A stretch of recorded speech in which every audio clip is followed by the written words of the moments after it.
국방부가 소 연평도에서 실종된 공무원이 북측에 의해 피격된 뒤 불태워졌다고 공식 확인했습니다. 군 당국은 북한의 만행이라며 강력 규탄한다고 밝혔는데요. 국방부의 취재 기자가 나가 있습니다. 신세롬 기자, 국방부 입장부터 전해주시죠. 네, 국방부가 북측이 우리 국민을 피격한 것에 대해 강력한 유감을 표명했습니다. 군은 북한이 지난 21일 서해 최북단 소연평도에서 실종됐던 공무원을 총격을 한 뒤 불태운 것으로 확인됐다고 밝혔습니다. 국방부는 입장문을 통해 다양한 첩보를 정밀 분석한 결과 북한이 북측 해역에서 발견된 우리 국민에 대해 총격을 가하고 시신을 불태우는 만행을 저질렀음을 확인했다고 밝혔습니다. 이어 북한의 이러한 만행을 강력히 규탄하고 이에 대한 북한의 해명과 책임자 처벌을 강력히 촉구한다고 말했습니다. 그러면서 우리 국민을 대상으로 저지른 만행에 따른 모든 책임은 북한에 있음을 엄중히 경고한다고 강조했습니다. 네, 우리 공무원의 실종 사실이 알려진 건 바로 어제입니다. 그러면 최초 실종 이후 행적과 정황 확인이 됐습니까?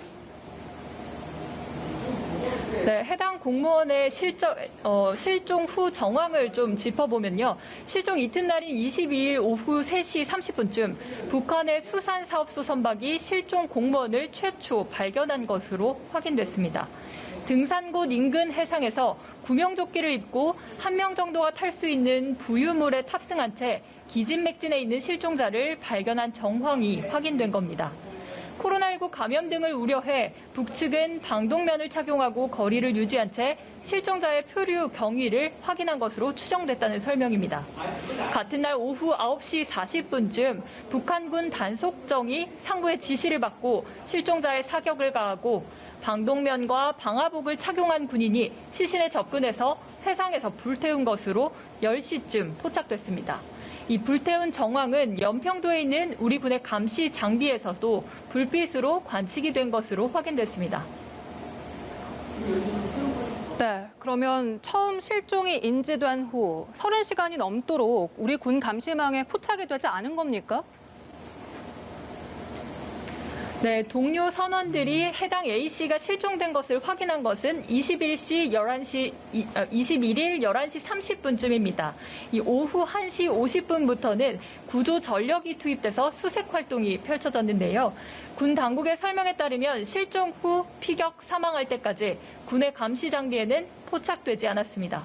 군 실종 다음 날인 22일 오후 10시 연평부대 감시 장비 녹화 영상도 확인했지만 특이점을 찾지는 못했다고 밝혔는데요.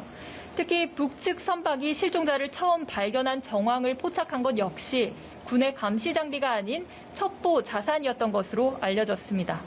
결과적으로 실종 후부터 사망까지 군의 감시 장비에 포착된 것은 시신을 불태울 때 발생했던 불꽃이 전부였던 겁니다.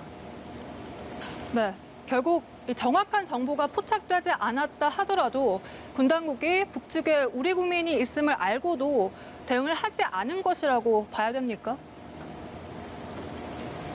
네, A씨가 북측 해역에서 발견된 정황을 확인한 뒤 실제 피격이 이루어지기까지는 6시간 정도가 비어 있습니다. 이 시간 동안 군은 어떤 조치도 하지 않았던 것이 사실인데요. 군 관계자는 북한 측 해역에서 발생했고 처음에는 정확한 위치를 알지 못했다고 말했습니다. 또 북한이 실제 민간인을 사살할 것이라고는 생각하지 못했고 또 첩보 자산이 드러날 것을 염려한 측면도 있다고 설명했습니다. 군 당국의 추정대로 월북을 시도한 것이라면 북측이 왜 총살을 했는지 또 두 자녀가 있는 40대 공무원이 자진해서 월북한 동기는 무엇인지 등 여전히 의문점은 남아 있습니다. 군은 23일 오후 4시 35분쯤 유엔사를 통해 북측에 대북 전통문을 보내 사실관계 확인을 요청했지만 현재까지 답변은 없는 상황입니다. 지금까지 국방부에서 전해드렸습니다.